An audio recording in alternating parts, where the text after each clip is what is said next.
My name is Hazel, I'm 28 years old, and I'm standing outside my parents' house on Thanksgiving morning with my suitcase in one hand and my homemade pumpkin pie in the other. The door just slammed in my face. My father's words are still ringing in my ears. You're not welcome here anymore. Derek doesn't feel comfortable around you. Derek is my younger sister Bridget's fiancé. I've only met him twice. My mother stood behind my father with her arms crossed, her face hard as stone. Bridget appeared in the doorway for just a moment, her engagement ring catching the morning light, and she didn't say a single word in my defense before the door closed between us. I had no idea that this Thanksgiving ban was just the beginning of discovering who my family really was. Before we dive into what happened next, I'd love to know where you're watching from. Drop your city or country in the comments below. If you're already feeling the tension in this story, go ahead and hit that like button. Trust me, you'll want to subscribe because what unfolds next will show you how sometimes the people who should protect you are the ones who hurt you most. Now, let me take you back to where this nightmare really began. Growing up, I was always the responsible older sister. I did my homework on time, helped with chores without being asked, worked part-time jobs through high school to save for college. Bridget, on the other hand, was the golden child. She was 3 years younger, and from the moment she could walk, our parents treated her like she was made of spun sugar and starlight. She was prettier, they said. More charming. More fun to be around. I heard those comparisons so many times they became background noise in my life. My mother, Constance, would introduce us to her friends by saying, "This is Hazel, she's very practical, and this is Bridget. Isn't she just radiant?" My father, Howard, was no better. When I got accepted to nursing school, he said it was nice. When Bridget got a job folding clothes at a boutique, he threw her a celebration dinner. I worked my way through college, took out loans, studied until my eyes burned, and became a registered nurse. It was hard work, but I was proud of myself.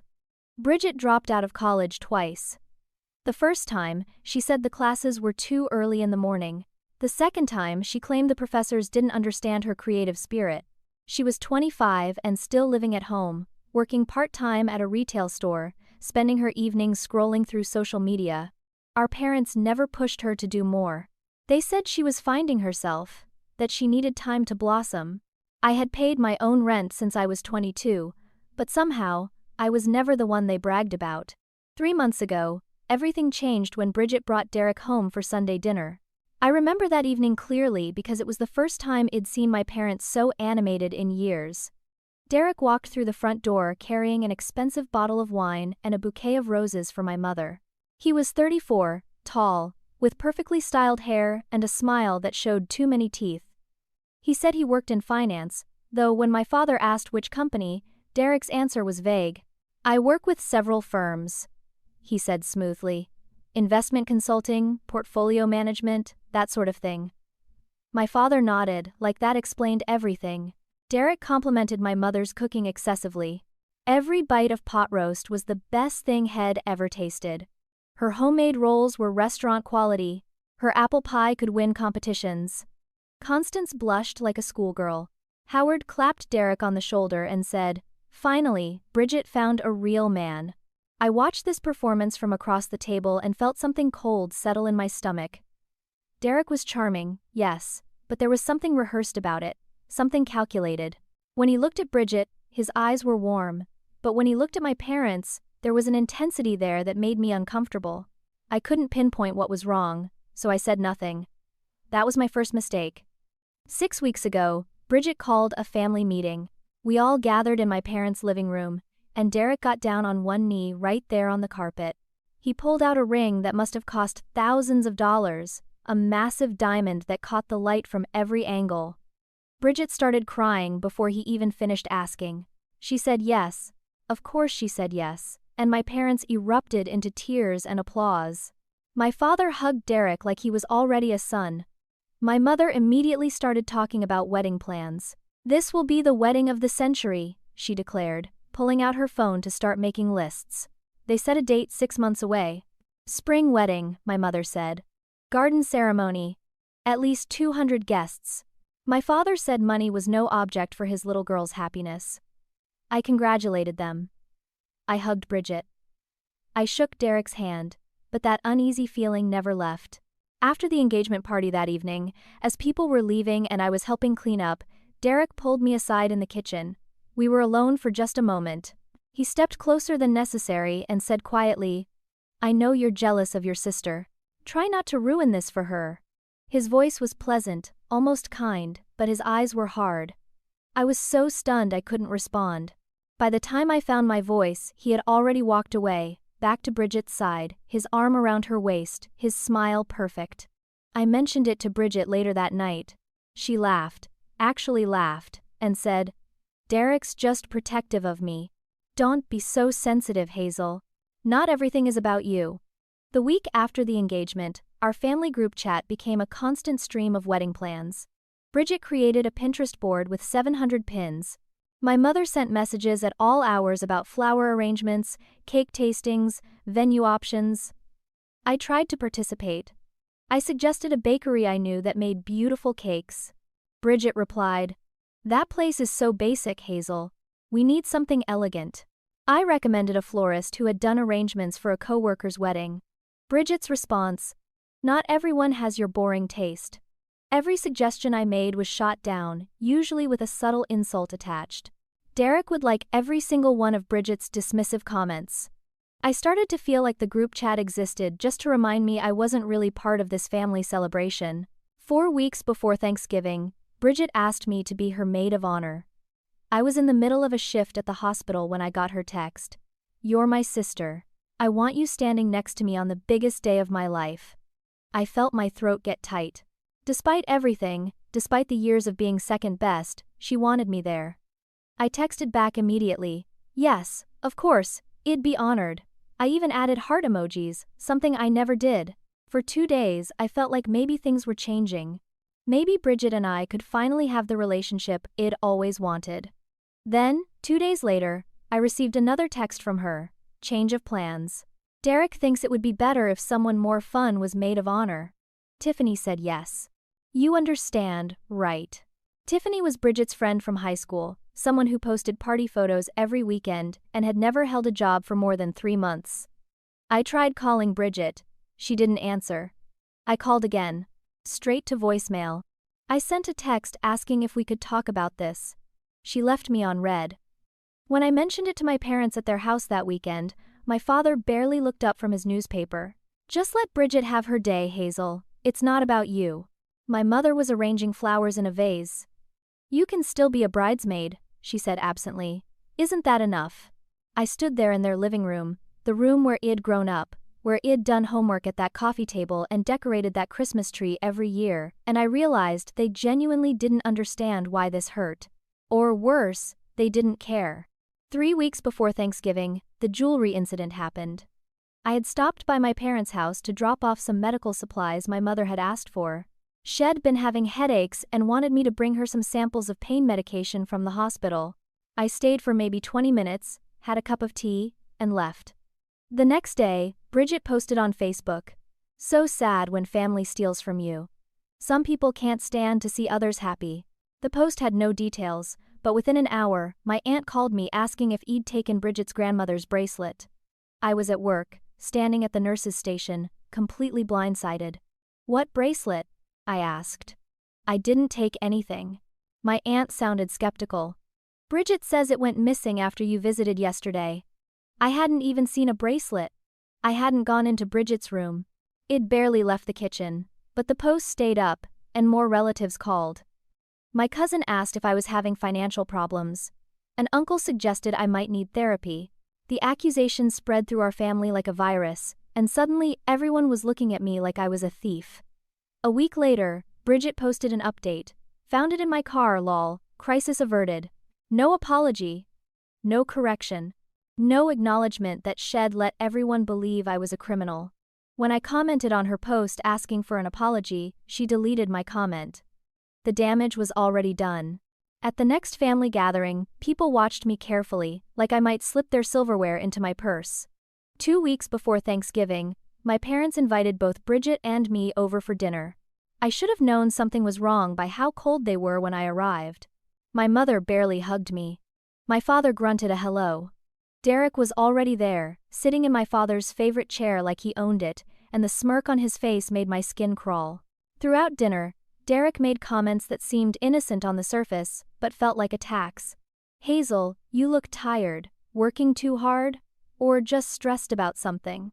My mother jumped in. "She does look tired, doesn't she? You should take better care of yourself, dear." When I tried to talk about a difficult case at the hospital, Derek interrupted. "Must be hard, dealing with sick people all day. So depressing. Bridget and I are planning the happiest day of our lives." Completely different energy. My father nodded along. Bridget sat next to Derek, touching his arm constantly, giggling at everything he said. "Hess so funny, isn't he?" she kept saying. I left early, claiming I had an early shift. Nobody tried to stop me. The final setup happened 1 week before Thanksgiving. I found out later that Derek had gone to my parents privately and told them I'd made inappropriate advances toward him. According to him, I'd cornered him at that dinner and said things that made him uncomfortable. It was a complete lie.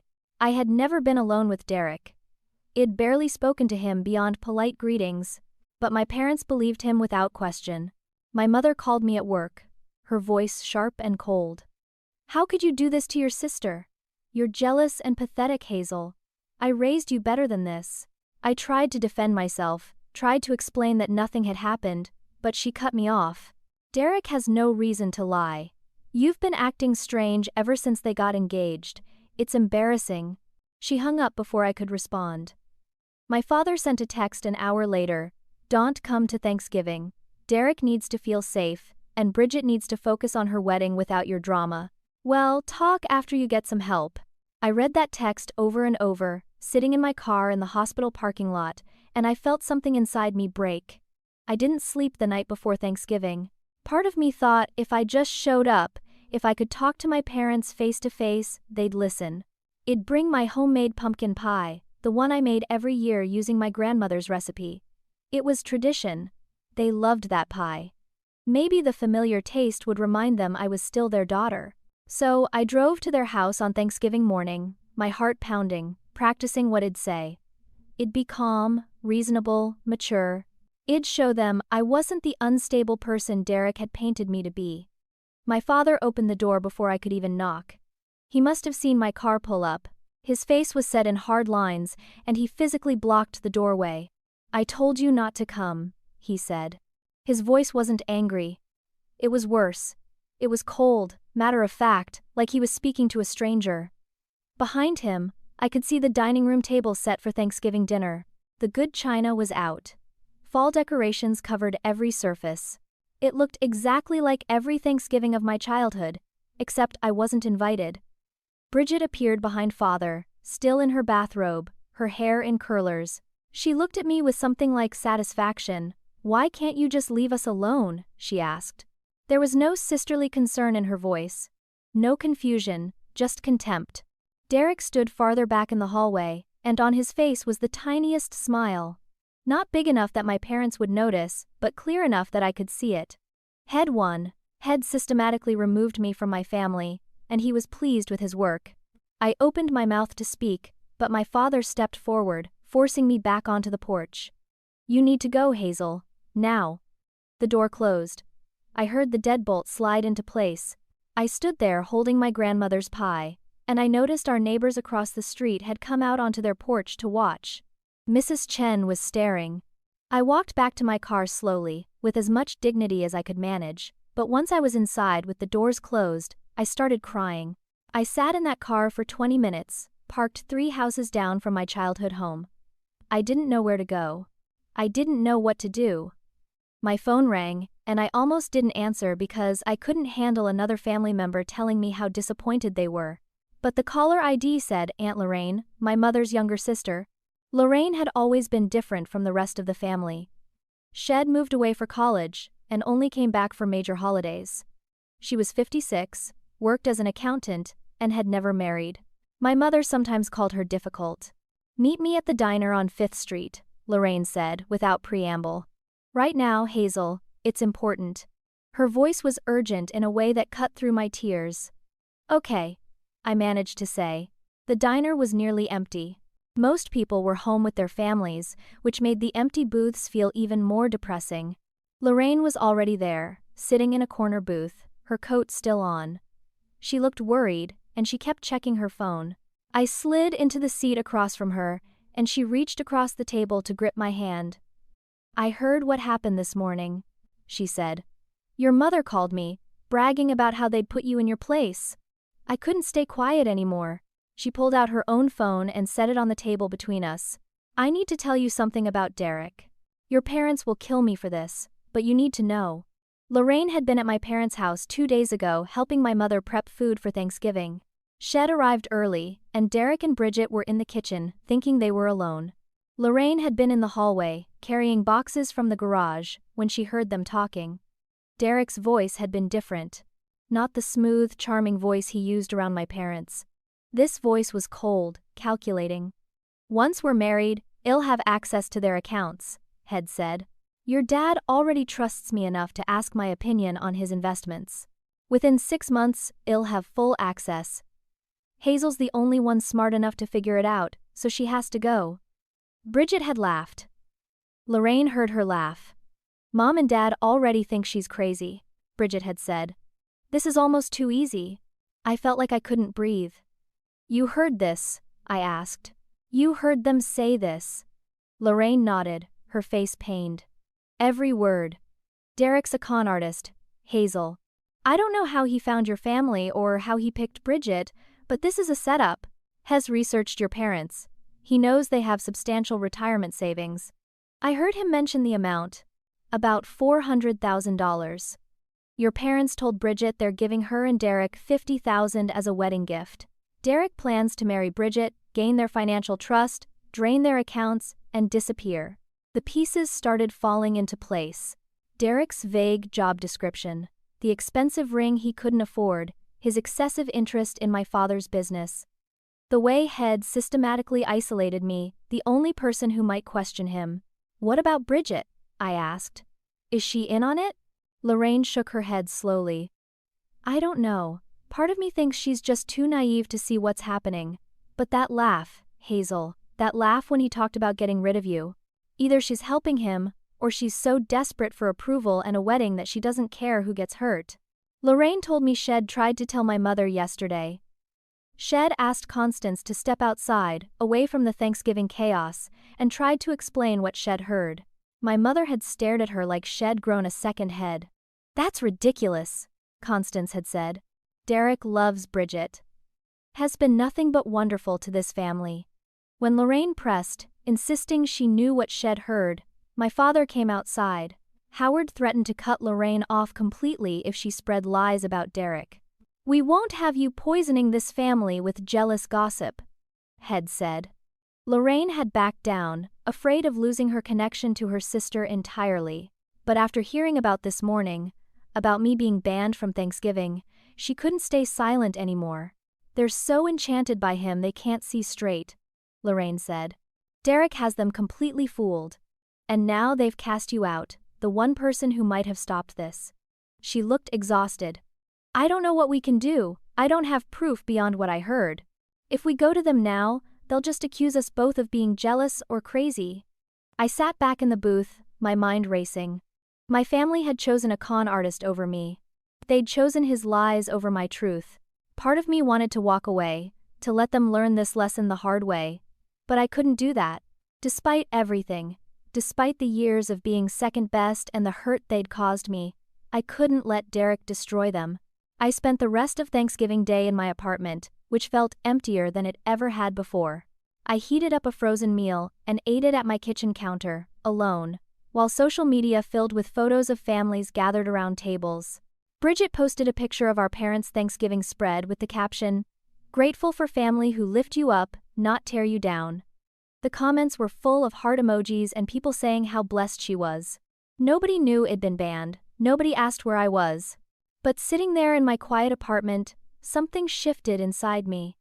I'd spent my whole life trying to earn my parents' approval, trying to be good enough. Maybe it'd never be enough for them, but I could still do the right thing. The day after Thanksgiving, I went to the hospital for my shift and found Russell in the break room. Russell was 32, a nurse like me, but he also did work on the side. We'd worked together for 3 years, and he was one of the few people at the hospital I considered a real friend. I asked if we could talk privately, and we ended up in my car in the parking garage during lunch break. I told him everything. The engagement, the systematic isolation, Lorraine's warning, the financial target. Russell listened without interrupting, and when I finished, he was quiet for a long moment. If Derek's a con artist, Russell finally said, there'll be digital footprints. People like that usually have history. Let me see what I can find. He pulled out his laptop, and right there in my car, he started digging. We started with Derek's LinkedIn profile. It looked legitimate at first glance. Professional photo, detailed job history, recommendations from supposed colleagues. But Russell noticed something.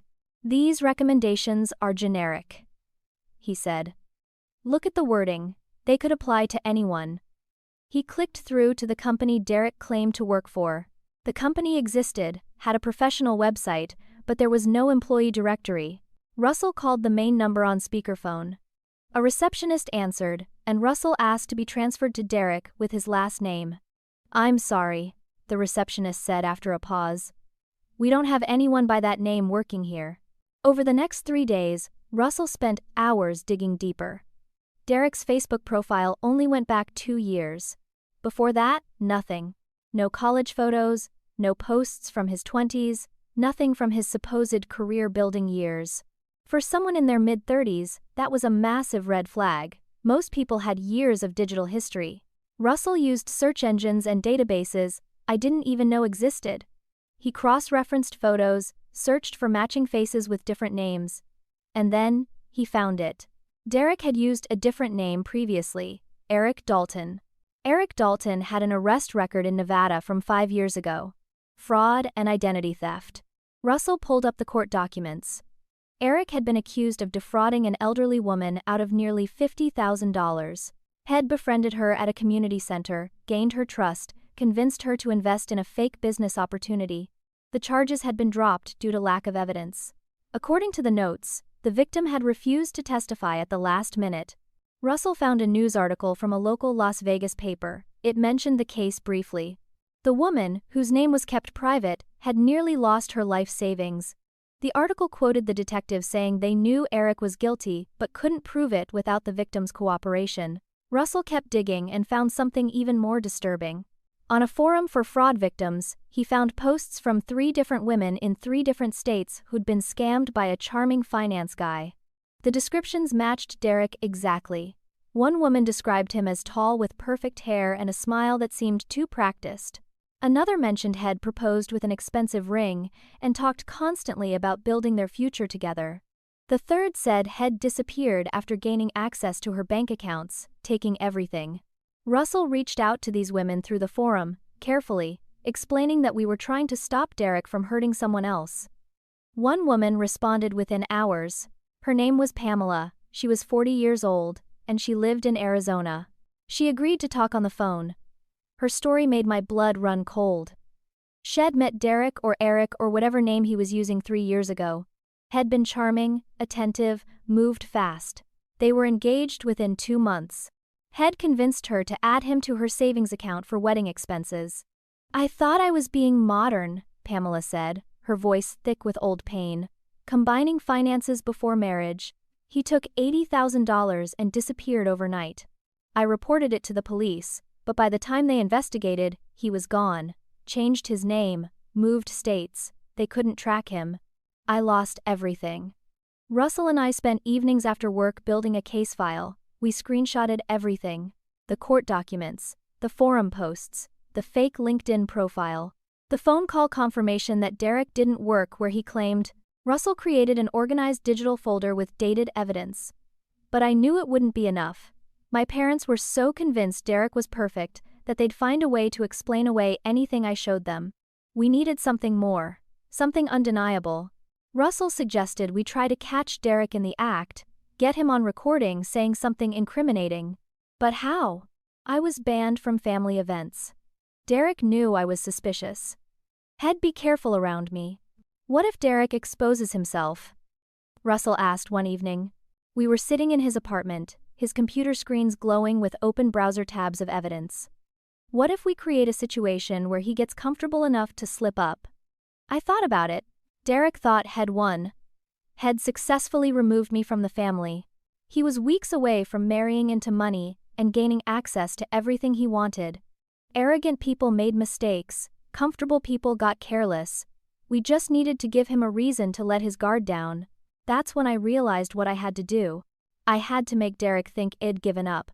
I had to pretend to accept defeat and somehow get back into family events where I could watch him closely. It would mean swallowing my pride. It would mean apologizing for things I didn't do.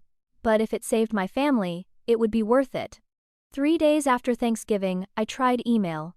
I sent my father a carefully worded message with attachments of everything Russell had found.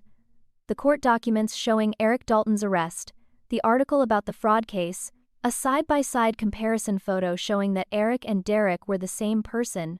I explained calmly, without emotion, that Derek was dangerous and they needed to investigate before the wedding. I hit send and waited. My father's response came 2 hours later. These are clearly fabricated. Derek warned us you might try something like this. He said, desperate people sometimes create fake documents. We're disappointed in you, Hazel. Seek help. I tried calling my mother. She sent me to voicemail. I called again. Voicemail. On the 4th try, she answered. But before I could speak, she said, "Stop calling, you're harassing us." I tried to explain, but she cut me off. Derek is a good man, you're jealous because no one wants to marry you. It's sad, Hazel. It's really, really sad. She hung up. Bridget sent me a text that same afternoon. Stay away from my fiancé or he'll get a restraining order. I'm not joking. Each rejection felt like a physical blow, but I couldn't stop. These were my parents. This was my family. I had to try. Then Trevor reached out. Trevor was my cousin, my uncle's son, 26 years old. Had always been neutral in family drama, the type to avoid conflict and keep his head down. He sent me a text. Can we meet for coffee? I need to talk to you about something. We met at a Starbucks near his apartment. Trevor looked uncomfortable, stirring his coffee obsessively. Something happened at Thanksgiving, he said. Derek asked me about your dad's investment accounts. I leaned forward. What do you mean? Trevor explained that after dinner, while people were watching football, Derek had pulled him aside. They'd been talking about jobs, normal small talk, when Derek steered the conversation to finance. Had asked Trevor if he knew what bank our father used, what kind of accounts he had, whether Trevor knew the approximate amounts. I thought it was weird, Trevor said. We'd just met, and he was asking really specific questions. I didn't tell him anything, but the way he asked. He was so focused, it didn't feel like casual conversation. Trevor had dismissed it at the time, figured maybe Derek was just making conversation. But then Head heard about me being banned, and something clicked. It felt calculated, Trevor said. Like he was gathering information. And when I think about how quickly your parents turned on you, how much they defend him, it's not normal. Trevor agreed to help if I needed him. He couldn't confront our family directly without risking his own relationships, but Head watched Derek carefully at future events and report back. Meanwhile, Derek's social media campaign against me was escalating.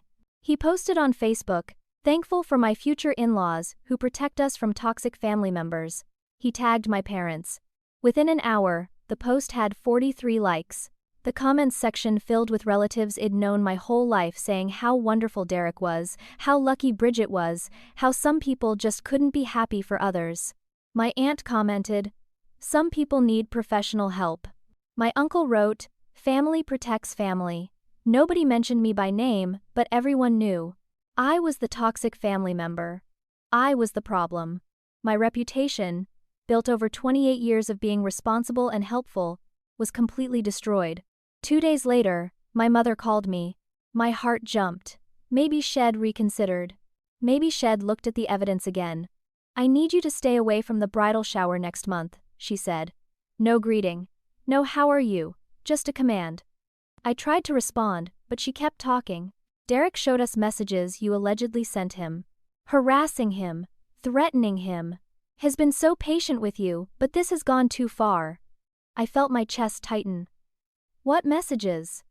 Mom, I never sent Derek any messages. I don't even have his number. She scoffed. He showed us the screenshots, Hazel. Your number, your words, telling him to leave Bridget or else, saying he'd regret marrying into this family. It's disturbing. Someone had fabricated messages and made it look like they came from me. Derek had created fake evidence, and my parents believed it without question. The following Monday at work was one of the worst days of my life. I walked into the break room during my lunch break and found printed Facebook posts scattered on the table. Someone had printed out Bridget's posts about me and left them there. One post said, "Pray for people who are obsessed with their siblings' relationships. Mental illness is real." Another said, "When jealousy makes you lose touch with reality." The posts didn't name me, but anyone who knew our family would know who she meant. I gathered up the papers with shaking hands and threw them away, but I knew my coworkers had seen them. For the rest of my shift, I felt people watching me, whispering. I ended up having a breakdown in the hospital bathroom during my break. I locked myself in a stall and cried silently, trying not to make noise. But Janet, my nurse supervisor who was 48 and had worked at this hospital for 20 years, heard me. She knocked on the stall door gently. "Hazel, honey, come out. Whatever's happening, you don't have to face it alone." I came out, my face blotchy and swollen. Janet made me sit on the bathroom counter while she wet paper towels and handed them to me. I told her everything. When I finished, Janet was quiet for a moment, then she said, "Whatever's happening, don't give up. The truth always comes out. It might take time, but it always comes out. You're a good nurse, Hazel. You're a good person. Don't let them take that from you." That evening, Russell called me with news. He'd found Derek's real phone number, separate from the one Derek had given my family. Russell had traced it through some database he had access to, and discovered another social media account under a different name. The account had photos of Derek with another woman, dated just 3 months ago, right around the time Derek met Bridget. The woman was wearing an engagement ring in several photos. Derek had been engaged to someone else while pursuing my sister. Russell sent me the screenshots. In one photo, Derek had his arm around the woman at what looked like a restaurant. The caption said, "Can't wait to start forever with you." The post was dated exactly 2 weeks before Derek appeared at that first Sunday dinner at my parents' house. I spent an entire evening staring at my computer screen, my cursor blinking in the Facebook status box. What I was about to do went against every instinct I had. I was about to apologize for things I didn't do, admit to jealousy I didn't feel, and humble myself before people who'd hurt me. But it was the only way to get close enough to Derek to stop him. Russell had helped me draft the post, making it sound genuine without being too over the top. I took a deep breath and hit share. "I owe my family an apology," the post read. "Over the past few months, I've been struggling with jealousy over my sister's engagement. Watching Bridget find love brought up my own insecurities about being single. Instead of being happy for her, I let my own bitterness poison my relationships with the people I love most. Derek is a good man, and Bridget deserves happiness. I'm deeply sorry for my behavior. I'm working on myself and hope to earn back the trust I've broken." The words made me physically ill. Every sentence felt like swallowing glass. But within an hour, my phone started buzzing. My mother called first. "Finally," she said, and I could hear the relief in her voice. "Finally, you're being reasonable." She didn't ask how I was doing or acknowledge the pain of the past weeks. She just accepted my apology as her due. My father sent a text. "Proud you came to your senses. Family is everything." Relatives who'd been ignoring me started liking the post and commenting with heart emojis, but Bridget's response was different. She called me late that night. "I read your post," she said. Her voice was cautious. "You really mean it?" I forced myself to sound contrite. "I do. I've been awful, Bridget. You deserve happiness, and I let my own issues get in the way. I'm sorry." Bridget was quiet for a moment. Then she said, "You'll have to prove it. You can't just post something and expect everything to be okay." I swallowed my pride. "I understand. What do you need from me?" And that's how I became Bridget's unpaid assistant. She had me run wedding errands, pick up decorations, address 200 invitation envelopes by hand. She sent me to 3 different stores to find a specific shade of ribbon. She had me pick up her dry cleaning, return items shed ordered online, schedule appointments with vendors. Every task was a test, and I did them all with a smile. Each errand gave me information. I saw the wedding budget spreadsheet in Bridget's car. I overheard phone calls with vendors.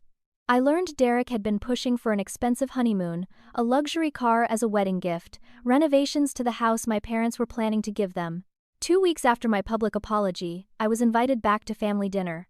Walking into my parents' house felt surreal. Everything looked the same, but I was different. I saw everything through new eyes now. Derek was there, of course, sitting at the head of the table like he belonged there. When I arrived, he stood up and walked over to me. "Hazel," he said warmly, extending his hand. "I'm glad you're here. I know this hasn't been easy for you." He pulled me into a hug before I could react. It took everything in me not to pull away. "I forgive you," he said, loud enough for everyone to hear. "I know you were just looking out for your sister. As long as you don't cause problems again, we can move forward." The threat was clear, wrapped in forgiveness. "Behave, or you're out again."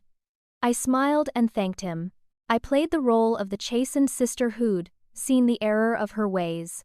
And Derek believed it. I could see it in how he relaxed around me, how his guard came down just slightly. He thought he'd broken me.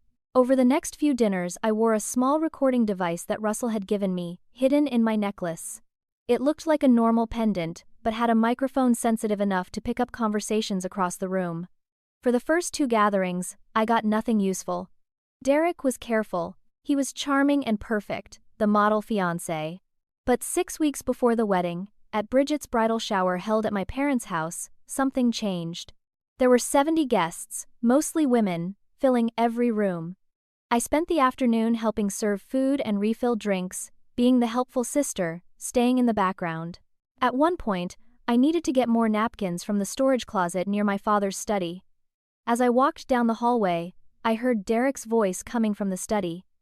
The door was slightly open. He was on his phone, and his voice was different. Not the warm, charming tone he used with my family. This voice was cold and businesslike. "The accounts are almost accessible," Derek said. "Wedding gift hits first, 50 from the parents. Another 50 from the uncle. After the wedding, I'll have full access within 2 months. The old man trusts me completely now." There was a pause. "No, the sister's not a problem anymore. I handled it. She's been neutered." He laughed. "Yeah, public apology and everything. These people are so easy to manipulate. Just tell them what they want to hear." My hands were shaking as I held the napkins. My recording device was capturing everything. "I'll have your money in 3 months, max. Then, I'm gone." This suburban family act is exhausting. Another pause.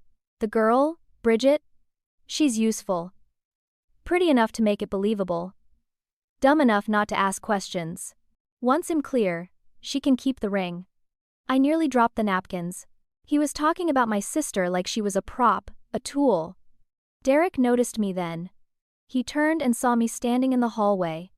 For just a second, his face showed something cold and calculating. Then his expression shifted back to friendly concern.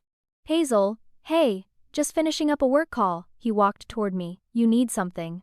I forced my face to stay neutral, to look innocent. "Just getting napkins. Do you need anything?" I held up the stack of napkins like evidence of my innocent purpose. Derek studied me for a long moment, and I could see him trying to figure out if I'd heard anything. Then he smiled. "No, I'm good. Thanks though. You've been so helpful today." He was testing me.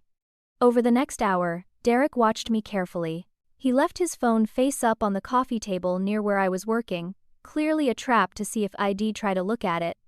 I didn't touch it. I played the role of the reformed sister perfectly, chatting with relatives, complimenting Bridget, acting like I didn't have a care in the world. By the end of the shower, Derek seemed satisfied that I hadn't heard anything concerning. But I had everything I needed on that recording. It was proof, undeniable proof, of what Derek really was. The problem was getting anyone to listen to it. 4 weeks before the wedding, I called a secret meeting. Russell, Aunt Lorraine, and Trevor met me at a coffee shop 3 towns over, far enough away that we wouldn't run into anyone from our family. I brought my laptop and played them the recording from the bridal shower. Russell had cleaned up the audio, made Derek's voice crystal clear. Listening to it in that coffee shop booth, hearing Derek laugh about manipulating my family and calling me neutered, made my stomach turn all over again. Lorraine looked pale by the time the recording finished. "That's it," she said. "That's everything we need. We take this to your parents right now." But I shook my head. They won't believe it. They'll say it's edited, fabricated, taken out of context. Derek will have an explanation, and they'll want to believe him. Trevor agreed. Uncle Howard has already committed to adding Derek to his business accounts after the wedding. Hez told everyone at his office that Derek is basically his son. To admit Derek's a con artist now would mean admitting he was completely fooled. He won't do it. We sat in silence for a moment, the weight of the situation pressing down on us. Russell broke the silence. "What if we contact the other woman? The one in the photos from 3 months ago?" He pulled up the images on his phone. The woman's face was clear in several shots. Russell had already found her social media profile. Her name was Sasha. She was 31, lived 2 states away. If she was engaged to Derek at the same time he was pursuing Bridget, she's another victim. Maybe she'd help us. I was hesitant. What if contacting her tipped off Derek somehow? But we were running out of time. The wedding was 4 weeks away. After that, Derek would have legal access to family accounts, and stopping him would be infinitely harder. Russell crafted a careful message to Sasha through social media. "I believe we have a mutual acquaintance who may have hurt both of us. His name might be Derek, but you might know him by another name. I'm trying to stop him from hurting someone else. If you're willing to talk, please call me." He included my phone number. We sent it and waited. For 2 days, nothing. Then, on the 3rd day, my phone rang from an unknown number. I answered, and a woman's voice said, "Is this Hazel?" When I confirmed, she said, "That bastard told me he was single. We were engaged 6 months ago." Sasha was furious, and her anger was directed entirely at Derek. She'd met him at a conference, she said. Had been charming, attentive, swept her off her feet. They were engaged within 3 months. Had convinced her to invest in an opportunity he was supposedly working on, something about tech startups and guaranteed returns. She'd given him $15,000. A week later, Derek disappeared. Changed his number, deleted his social media, vanished. "I reported him to the police," Sasha said, "but had been so careful, everything was cash. No paper trail. They said without more evidence, there was nothing they could do. Shed spent months trying to track him down before eventually giving up.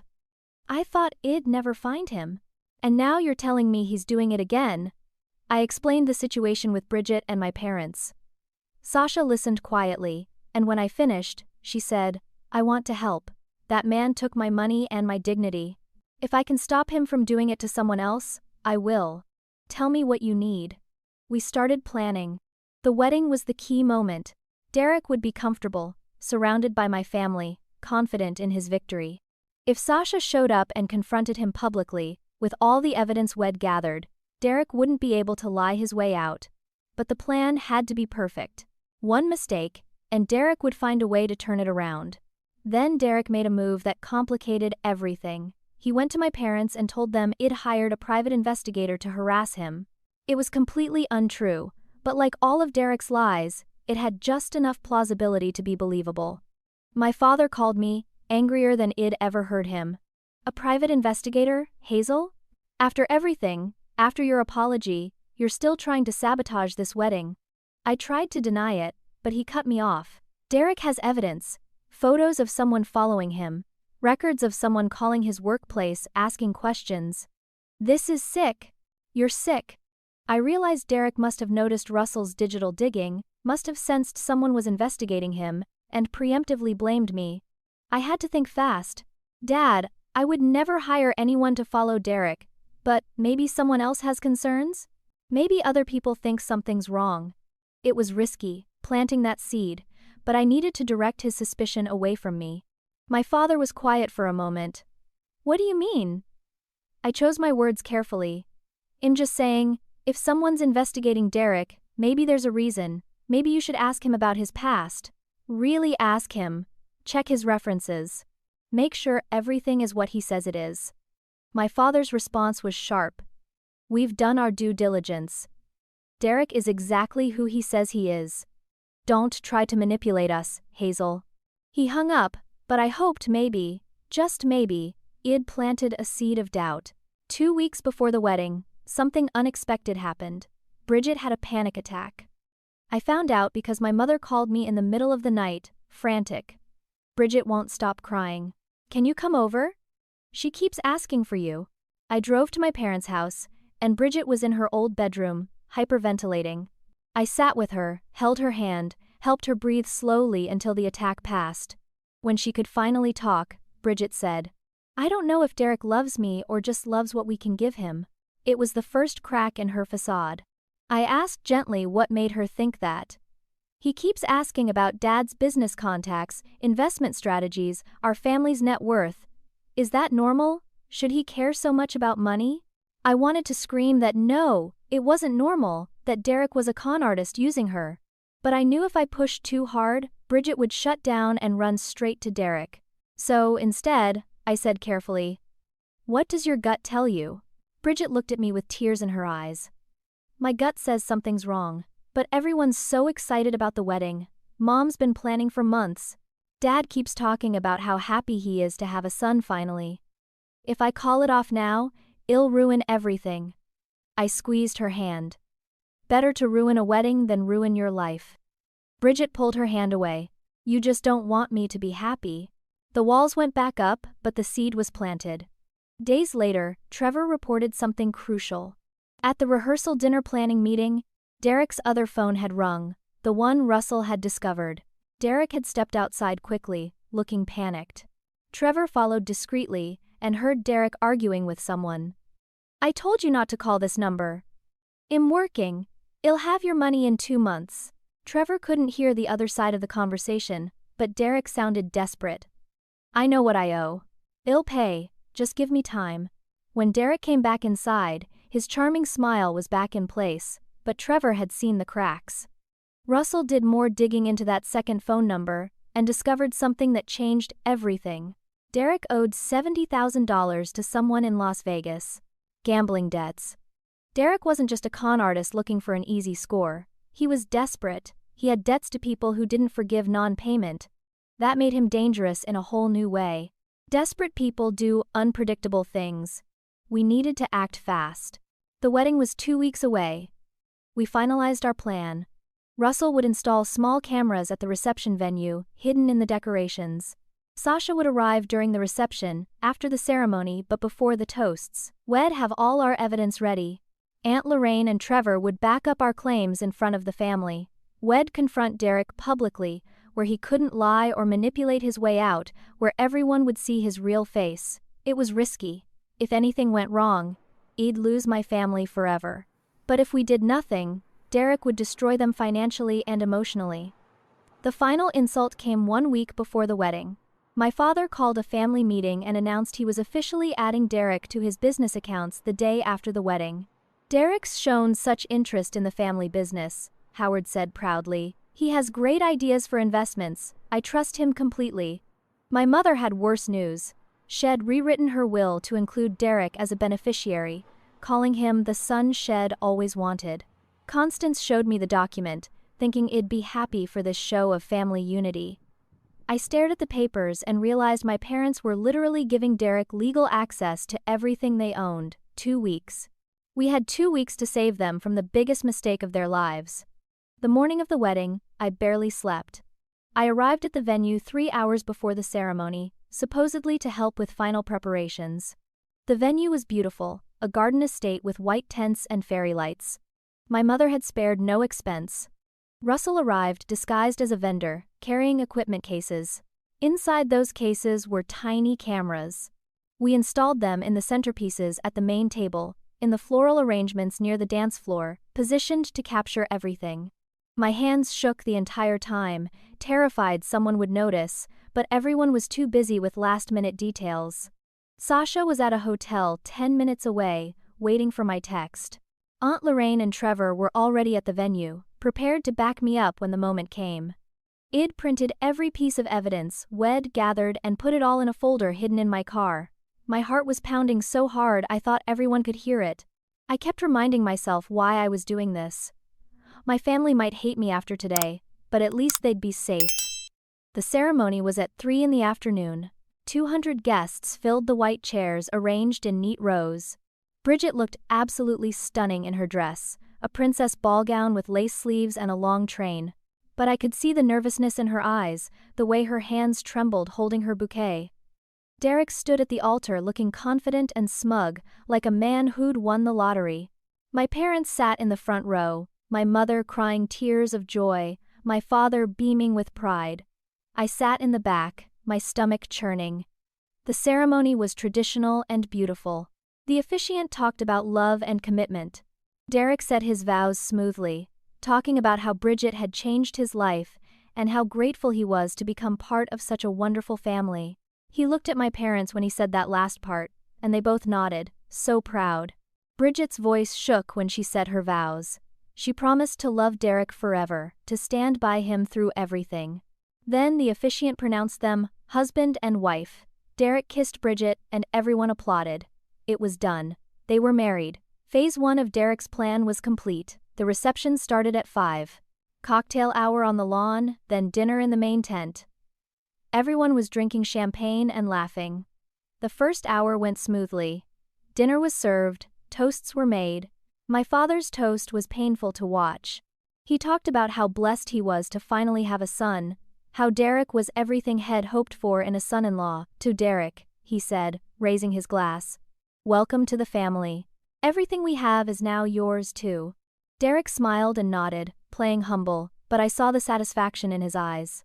As the evening progressed, Derek drank more. He got louder, more animated, laughing too hard at jokes.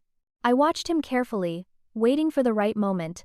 Around 8 o'clock, Trevor executed his part of the plan. He approached Derek at the bar, pretending to be drunk. Man, Trevor said, slinging an arm around Derek, you really hit the jackpot with this family. Bridget's dad is loaded. Derek laughed. You have no idea, brother, it'll be set for life. Russell's cameras were recording everything. Trevor pressed further. Seriously, what's Howard worth? Like a couple $100,000. Derek leaned in conspiratorially. Try $400,000 in retirement alone, plus the business assets, plus the real estate. By this time next year, he'll never have to work again. That's when I gave the signal to Sasha. I sent a simple text, now. 5 minutes later, Sasha walked into the reception wearing a stunning red dress. She looked like she belonged there, confident and beautiful. She walked directly across the room to where Derek stood, talking to some groomsmen. Hello, darling, she said loud enough that nearby guests turned to look. Surprised to see me. Derek's face went completely white. His champagne glass actually slipped from his hand and shattered on the floor. Bridget had been across the room but heard the glass break and came over. Who is this? Bridget asked, looking between Sasha and Derek. I'm his fiancé, Sasha said, her voice carrying across the tent. The music was still playing, but people nearby had stopped dancing to watch. Well, I was his fiancé until he stole $15,000 from me and disappeared 6 months ago. Derek tried to recover. I've never seen this woman before in my life. This is crazy, someone call security. But Sasha pulled out her phone. Really? Then explain these photos. She held up her phone, showing picture after picture of her and Derek together. In one photo, she was wearing an engagement ring. The photos were date-stamped. 3 months before Derek met Bridget. Chaos erupted. Bridget stared at the photos, her face crumpling. Derek, what is this? Derek grabbed her shoulders. Baby, this is a setup. I don't know who this woman is or how she got those photos, but they're fake. Someone's trying to ruin our day. My mother rushed over, her face furious. This is outrageous. Get this woman out of here. She tried to grab Sasha's arm, but Sasha stepped back. I'm not leaving until everyone knows what Derek really is. His real name is Eric Dalton. Hez a con artist. Hez done this to at least 4 women that I know of. That's when I stepped forward. I'd been waiting in the background, letting Sasha make the initial impact. Now I walked to the center of the commotion, carrying my folder of evidence. Mom, Dad, you need to see this. Right now. My father's face went red. Hazel, not this again. Derek warned us you might try something. I opened the folder. Just look, please. Before it's too late, Aunt Lorraine appeared at my side. Howard, Constance, for once in your lives, listen to your daughter. She's trying to save you. I started laying out the evidence on the nearest table. Derek's real name and arrest record. The court documents from Nevada. Statements from the other women head conned. The photos of Derek with Sasha. Bank records showing Derek had already withdrawn $5,000 from the emergency account my father had given him access to. The recording from the bridal shower where Derek talked about manipulating the family. My father picked up the arrest record, his hand shaking. My mother looked at the photos, then at Sasha, then at Derek. Derek tried to run. He actually turned and tried to push through the crowd toward the exit.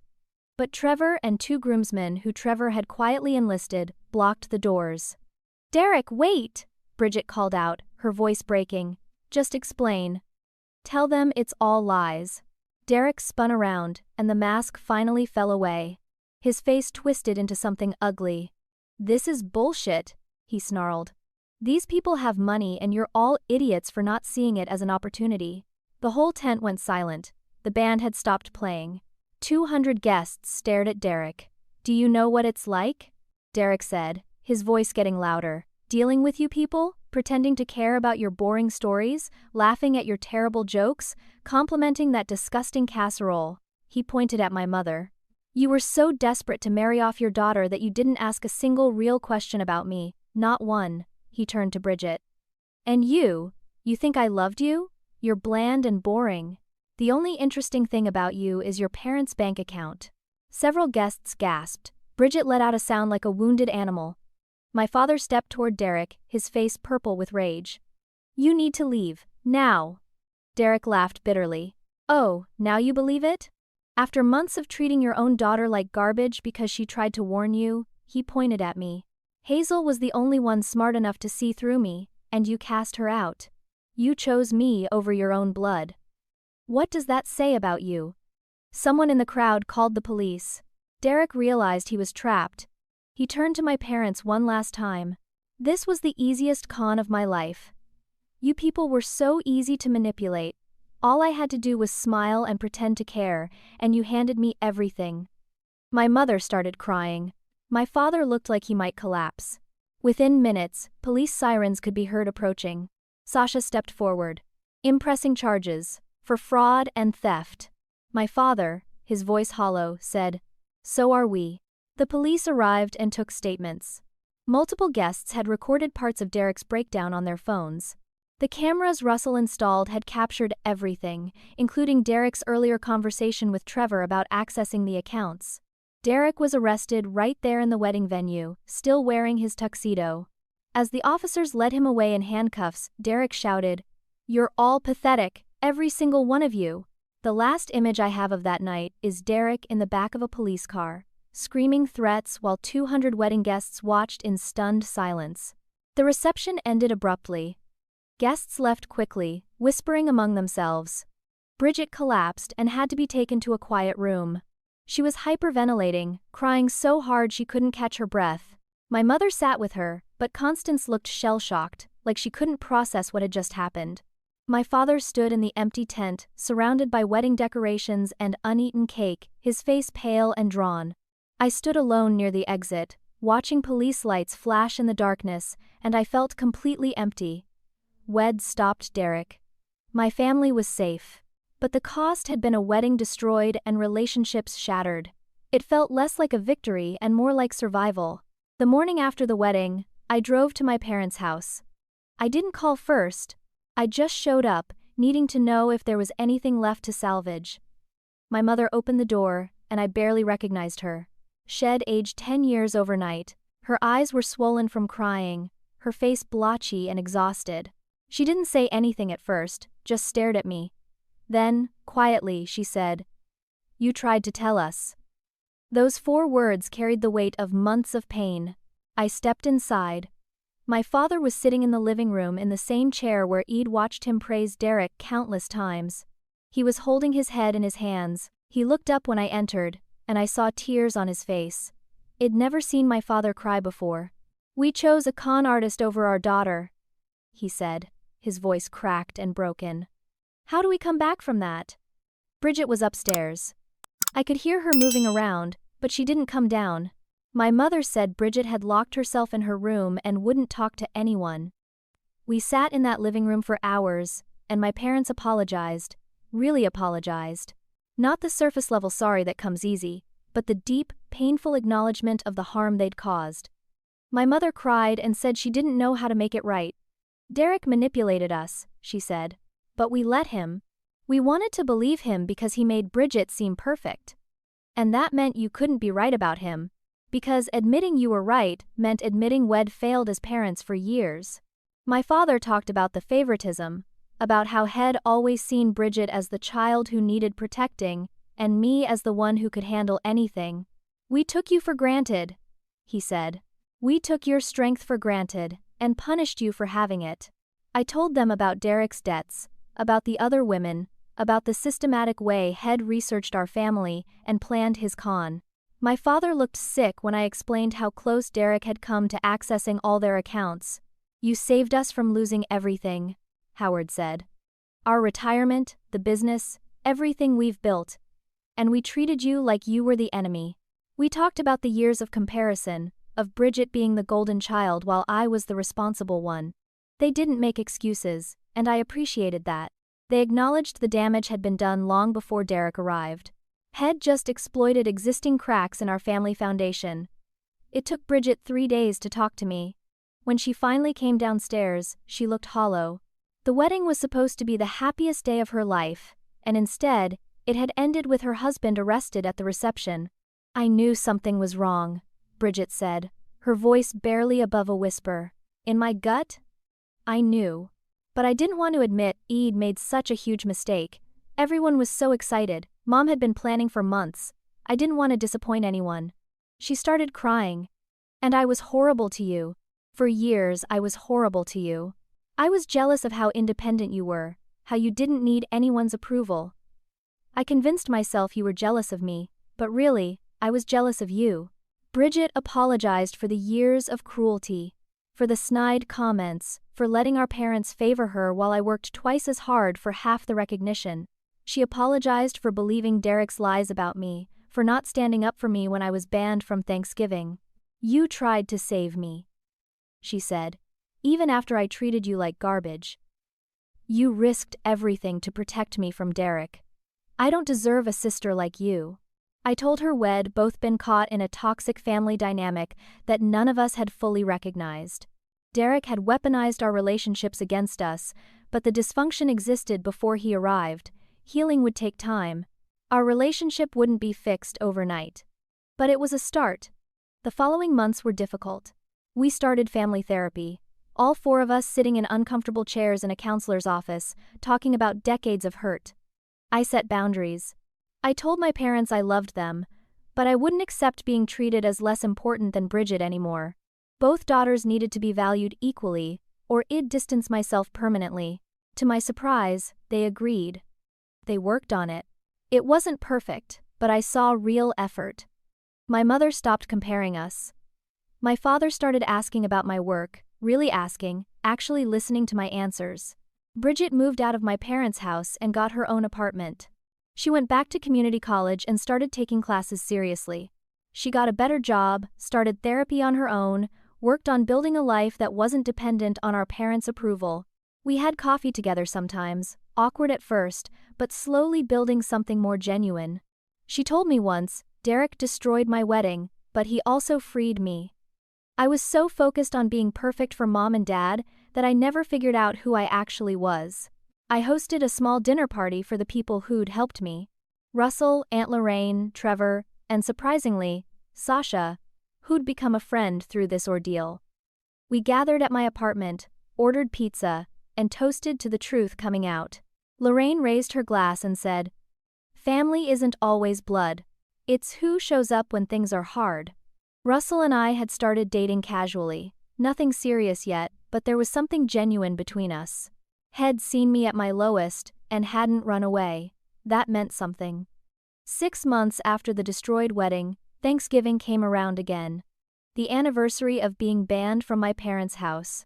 This time, I received a phone call from my mother, inviting me to dinner. She didn't assume I'd come, she actually asked, gave me space to decline if I wasn't ready. I thought about it for a long time before saying yes. I arrived at my parents' house with my own car, my own exit strategy if things went wrong. But dinner was different. Awkward, yes. Quieter than the loud celebrations of the past, but genuine. Bridget brought a store-bought pie because Shed never learned to bake, and we actually laughed about it. It felt good to laugh with my sister without cruelty underlying it. My father publicly thanked me during dinner for saving the family. He got choked up talking about how close they'd come to losing everything. My mother reached across the table and held my hand. "We see you now," she said. "Really see you. I'm sorry, it took almost losing everything for us to open our eyes. It wasn't perfect. Years of hurt don't heal in one dinner. But it was progress." As for Derek, he was convicted on multiple fraud charges. Sasha testified. My parents testified. 2 other women came forward after seeing the news coverage. Derek was sentenced to 6 years in prison. During the trial, more of his history emerged. He'd been conning people for over a decade, leaving a trail of financial and emotional destruction across multiple states. The $70,000 in gambling debts was confirmed. Derek had been desperate and dangerous, and Wed stopped him just in time. Sasha got some of her money back through a victim restitution program. My parents recovered the $5,000 Derek had stolen, but the emotional cost was incalculable. Standing in my parents' kitchen after that Thanksgiving dinner, loading the dishwasher while my mother wrapped leftovers, I had a moment of clarity. I'd spent 28 years trying to earn their approval, trying to be good enough to deserve the love they gave Bridget so freely. I'd measured my worth by their acknowledgement, and found myself constantly coming up short. But the truth was, their inability to see my value had never been about me. I'd been enough all along. I'd been responsible, hardworking, compassionate, and strong. Those weren't flaws or reasons to be overlooked. They were gifts. The lesson I learned through all of this was painful but necessary. Sometimes being right means losing people you love, at least temporarily. Standing up for the truth, especially when no one believes you, is one of the loneliest experiences in the world. But truth matters more than fake peace. Real family supports you even when it's uncomfortable, even when it challenges their worldview, even when it means admitting they were wrong. And the family you choose, the people like Russell and Lorraine and Trevor who believe you when others don't, those people are just as important as the family you're born into. Bridget approached me as I was getting ready to leave that Thanksgiving evening. She hugged me tightly. "Thank you for not giving up on me," she said. "Even when I gave you every reason to." I hugged her back. "You're my sister. I'll always fight for you, even when you can't fight for yourself." It wasn't a perfect reconciliation, but it was honest. That night, driving home to my apartment, I felt lighter than I had in years. Not because everything was fixed, but because I'd finally stopped carrying the weight of trying to earn love that should have been freely given. I thought about being banned from Thanksgiving a year ago, standing on my parents' porch with my pie, the door slamming in my face. At the time, it felt like the worst moment of my life. But looking back, it was the catalyst for everything that followed. It forced my family to face who they really were. It forced them to confront their favoritism, their willingness to believe a charming stranger over their own daughter. And it forced me to recognize my own strength. I'd survived being cast out by the people who were supposed to protect me, and I'd saved them anyway. Being banned from Thanksgiving was actually the best thing that happened to me because it shattered the illusion that I needed their approval to be worthy. It showed me that I could stand alone if necessary, that my value didn't depend on their recognition. I'd been trying to earn a seat at their table for 28 years. It turns out, I didn't need their table. I needed to build my own, and invite people who actually wanted me there. So tell me, what would you have done in my situation? Would you have fought to save a family that cast you out? Or would you have walked away? Have you ever had to choose between being right and being accepted? Drop your thoughts in the comments below. I'd love to hear your stories. If this resonated with you, hit that like button and share this with someone who needs to hear that they don't have to earn love from people who should give it freely. Subscribe for more real stories about family, betrayal, and finding your strength when everything falls apart. Thank you for listening to my story. I hope it reminds you that sometimes the worst moments lead to the most important growth. Stay strong, trust your instincts, and remember that you are enough exactly as you are.